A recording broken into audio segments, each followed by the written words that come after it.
Hey guys, in today's video we're going to be talking about philosophers versus sophists. So basically a philosopher, whenever they're looking for their arguments and looking to how they conclude to what they get to, is they want to find out the truth.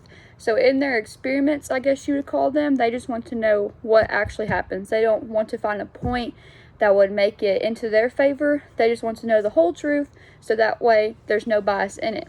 So sophists, they just want victory. They are trickery, and they tell everyone that they're masters of everything. So I don't really know how they could be masters of everything, because everything is a lot, and that's a really hard way to master.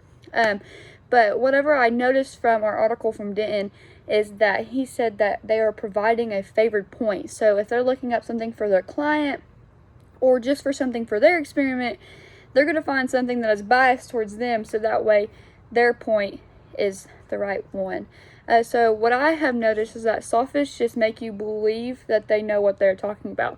So basically, like when we do these videos, for instance, if you didn't really read it, then you're kind of just going to make people think that you're really confident about what you're talking about. So you're going to be all high and mighty in your seat, and then whenever you talk about it, you might not be right, but with all your confidence, people are going to think you're right, unless you're the teacher and you read the book.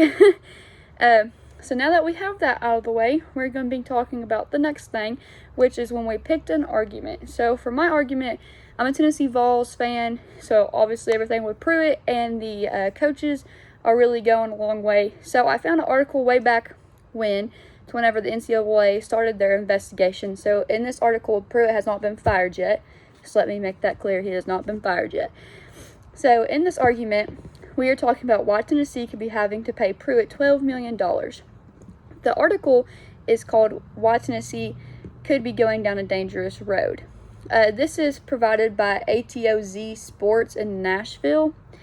So basically, it's just going to talk about how we could be paying Pruitt $12 million, which we don't really want to because we didn't really think he was that good of a coach. But while we're dealing with this, there are certain details that we have to think about. So for one, the $12 million is where Pruitt's payout is, which is my number 2 premise. So I didn't mean to skip ahead. Sorry, number 2 premise. Our first premise is NCAA could not have any violations against Pruitt. It could just be simply because his coaches, his associate coaches, the other ones did all that, not him. He could have been out of it, which we all know doesn't really happen, but that is what the article is saying. And then lastly, which is our third premise, if Pruitt does get fired, we could be potentially losing a lot of good players, which he mentions in the article how we have already lost some of our players that we really care about. And then some, like I've seen that I follow on Instagram, they have been talking about how they don't know if they're going to decide to go to Tennessee anymore because they don't know who the coach is going to be, for one. And they wanted Pruitt really, really bad, so now they don't feel like they should be going to that school. But I'm going to try to flip my camera. Nope, guess not.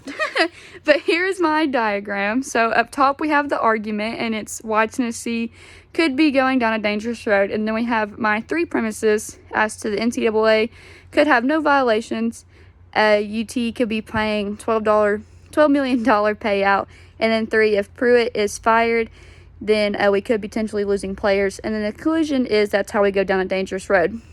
So I decided that for my actual diagram part, if 1 and 2 were to happen, then they would equal 3. And then all of them could go into 4. But at the same time, 1, 2, and 3 could just go all into 4. Easy diagram. But the only way for Pruitt to actually be fired is if 1 and 2 were actually opposite of what the article was saying. So like if the NCAA found violations against Pruitt, then obviously they can fire him, and then we wouldn't have to do a $12 million payout.